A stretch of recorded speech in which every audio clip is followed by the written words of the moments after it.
Hello, everyone. I welcome you to this exciting moment here with Chigozendibo in today's political rumbles here in Wave TV. As you join us, kindly hit the like buttons, share, and subscribe to this channel, and as well turn on the notification buttons so that you can get our videos once it's been uploaded or once we are live deliberating and analyzing issues of importance. Sani Musa, a senator representing Niger East, has praised Ahmed Bola Tinubu, the president, ordering the immediate release of these minors who are is facing prosecutions and based on alleged involvement in the bad government protests with the condition that the law remains respected.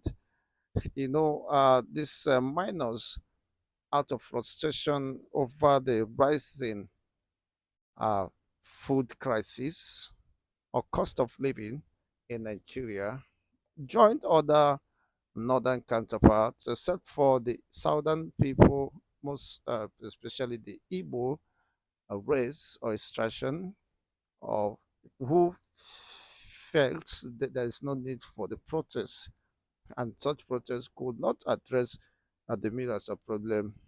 They were not part of this protest against end governance and hunger in the land. But amidst all this, there have been several reactions, which possibly may have led to the immediate action of the president ordering the release of these children, 29th of them. Now, what would be running in the mind of the president for taking such a long time to respond to this?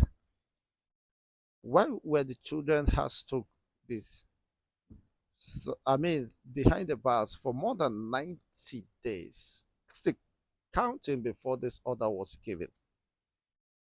There are minors ranging between 14 and 17 years, according to the report.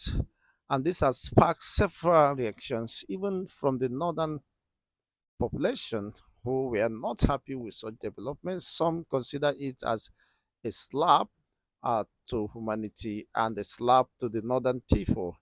And some consider it an abuse, of course, of breach of the fundamental right of the people, especially the minors or children who were, as a result of frustration over the high cost of living, more people have been plunged into poverty. And the main objective or the main remote cause of this NSAS or end bad governments that compel the minors to hit the street has not been addressed, not even up to now.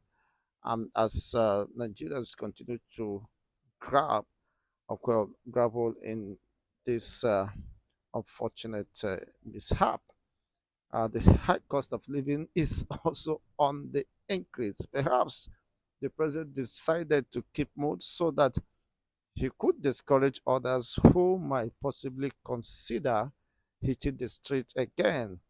This could have been the reason why some persons could not join in the 1st of October protest organized by Showere and just a few of them.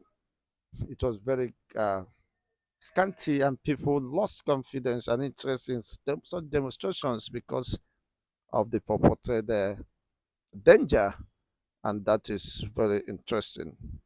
But then, some international communities and notable personalities have reacted to this. Let's see what one of them have to say in his Twitter handle.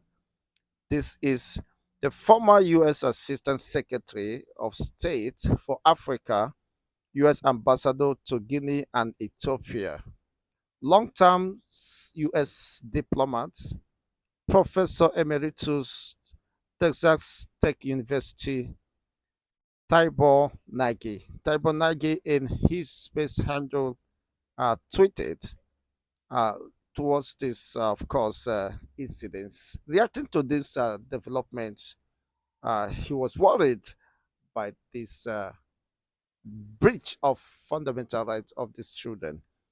He said, this exceeds even Nigerians' ridiculousness. 29 children could be facing the death penalty for participating in a protest against the country's record cost of living crisis. Is Nigeria trying to be the North Korea of Africa? May sanity prevail. That is what he tweeted in his space handle. Now, you know the implication of this. Nigeria being regarded as the North Korea of Africa. He said, may sanity prevail. That is quite very unfortunate. This circumstance would have been well managed or even avoided in the first instance. I think the those in authority sometimes will learn to ignore certain things so that they will not give unnecessary attentions to those who may want to crave for such attention. You see, now we consider the detention of these children. Has it caused more embarrassment to Nigerian state, or has it gained more public reputation or image of Nigeria being well polished? You see, this has further deepened the public perception of the Nigerian state as a state that breaches uh, the fundamental rights of its own citizens. As this tweet and many other reactions coming from different quarters, it is a minus to the Nigerians' public image. This would have not been the same if the Tinubu administration or his handlers or advisors had asked him to ignore such. If Tinubu has ignored that, that wouldn't make any sense because it would have frustrated and silenced those sponsors of those children because they will be frustrated at the silence of Ahmed Bola Tinubu, not reacting to that. But this has further portrayed the government of Tinubu as being uh, insensitive to the plight of the people, not being responsive to issues, and engaging the right approach to it's resolving the nagging issues within the country. Now, if the people has protested for the high cost of living crisis, what has the government done? Of course, to prove to his critics that he is committed to the welfare and the well-being of Nigerians by alleviating the sufferings or cushioning the effects of this economic crisis on Nigerians. It is not just the North. It's just not the North. It's just that the southern population are more enlightened and could not be easily cajoled to be used as an instrument of disruption or disruption instead. You see, but there in the north, the rate of poverty, unemployment, and illiteracy is on the high increase. Now you begin to ask who was responsible for the state of illiteracy, backwardness on the part of the north. The north claimed to be, of course, the most populous region. They claim to be in control of power for more than 47 years. Now, all this while, what have they done to their own populations? What have they done to better the lots of her own populations? What is the human capital index development of an average northerner? What are their governors? They collect the highest allocations from the federating units for the common force of yes treasury, but then we begin to ask what do they use this money for?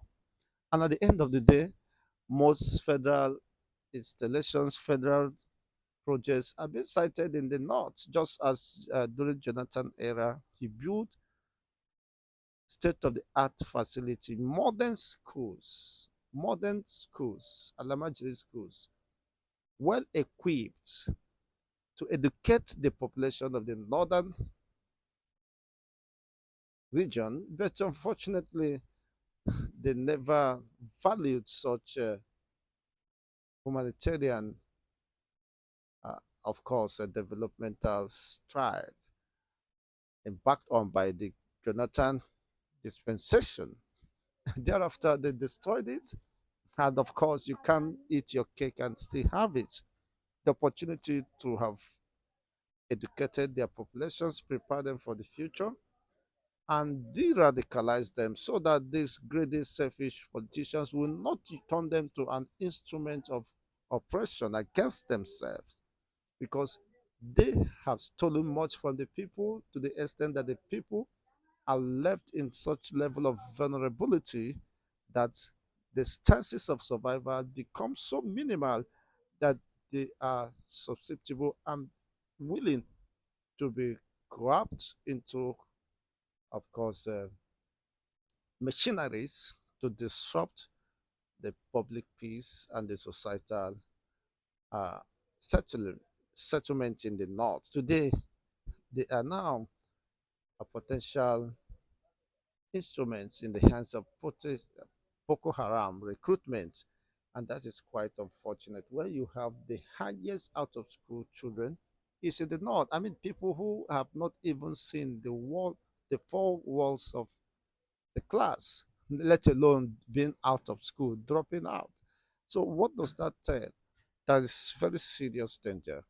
Even why the president, of course, in his own initiative or based on the current realities, decided to give order for their immediate release, but the damage has been done.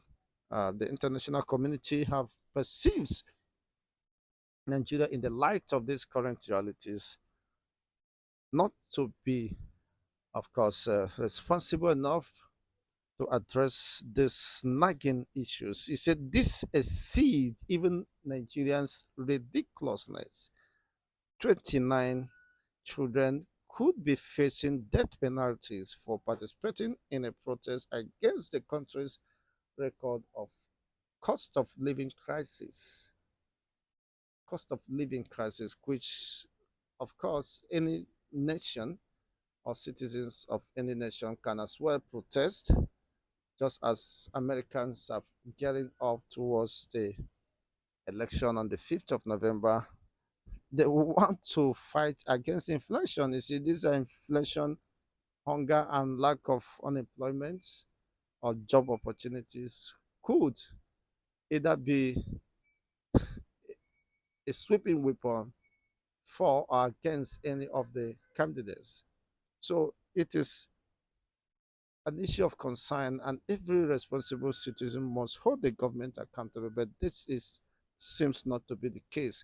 Even why people protest, okay, beyond raising foreign flags or Russian flag, now you are prosecuting them. What happened in the NSAS when the same Nigerian youths raise Nigerian flags, reciting the national anthem in Lekki toll gates, they were shot. So what is the difference? What is the difference? What impressions are they trying to make? Of course, how could they want to convince the people? These are people who were citing, rehearsing the national anthem, raising Nigerian flag. They were soaked in their blood. Even the Nigerian flag was soaked in the blood of these innocent protesters, just demanding for good governance and end of brutality on the part of the SACs or the security operatives. Eventually, they were shot with live ammunitions. So, what difference has that made? No, what difference? Now, people who are now raising a different flag because they have been told to do so by the sponsors, those who are instigating them. Some of the students don't know what they are doing. They may not even afford the money to sew the flags. They may not even know what they are holding. They may have been handed such, of course, after their sponsors have released those, perhaps inducing them with some thousands of naira, and they are good to go. When the level of poverty has been weaponized against the masses, they could be induced, of course, to do otherwise. That is just the picture about these teenagers, perhaps minors or childrens. Then it's very unfortunate, but whatever be the case, Tinubu has ordered the release, and international communities has also made their own response regarding the development. That is quite unfortunate. It ridicules the Nigerians government fight in protecting fundamental human rights of her population and citizens. Well, let's know what is your own take regarding this development. Does that augur well with the Nigerian public image between the Committee of Nations, and could there be any compensations for these children? Haven't been held behind bars for more than the stipulated time allowed by the Nigerian Constitution, which is a gross violation of the fundamental right of the people, and even a treason against the Nigerian Constitution that only allows 48 hours for any accused person to be detained. But this one, they are still standing trial more than 93 days before the order for their release was made, directed by the president. Is very unfortunate, but then the executive or those who within the corridor of power should learn to weigh their actions before whether these actions will, of course, at the end of the day, improve on their government or public perceptions about the government or dispensation, or it will further deepen the rottenness, the worst, the state of ridiculousness, as he emphasized that sanity should prevail. Well, it's very unfortunate, but then the world is just watching.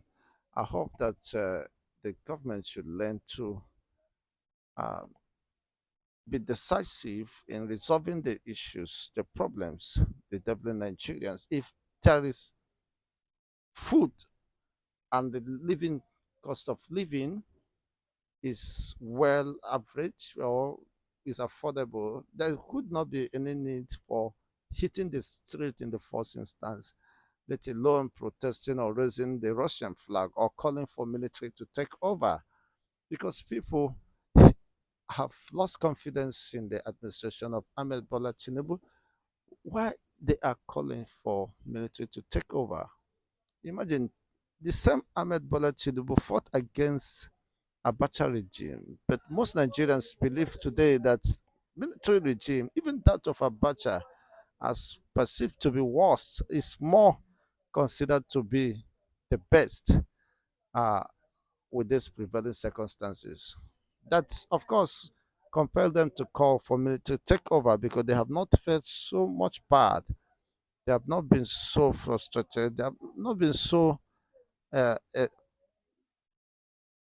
experienced such a excruciating pain, agony, even during the military era. Now that the civilians, so post civilians has taken over, things is getting more worse for the masses.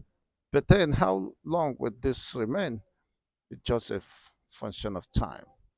But then, the level of sincerity, commitment on the part of the government must be seen by all, of course, to restore confidence of the people in this administration. Otherwise, the people will still be skeptic and uncertain what their future might become, because trapped in this ever increasing cost of living crisis, the fuel price, uh, a bag of rice now unbelievable, 100,000 plus, about 100,010 now, or if not more. For some brands, some are more than 130. Now you can imagine that in Nigeria. Could anyone has believed this in the last 10 decades, in the last 10 years, that the bag of rice will exceed 110,000? Now it's unbelievable, but that is true. Not just seems to be true. These are the current realities today.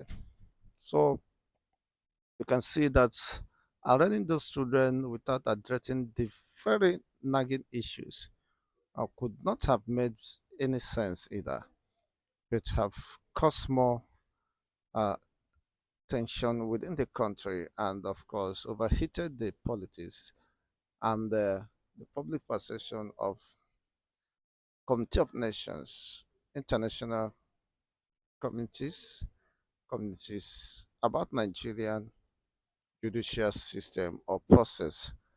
It's very unfortunate. Could it be the reason why Nigeria lost out in the human rights membership of the United Nations? They lost out to other African states and failed to represent or meet up with the threshold of what is acceptable. But then it's not very palatable. Let's know what is your own take regarding this development and what that portends to the Nigerian future and security. Thank you once again for watching.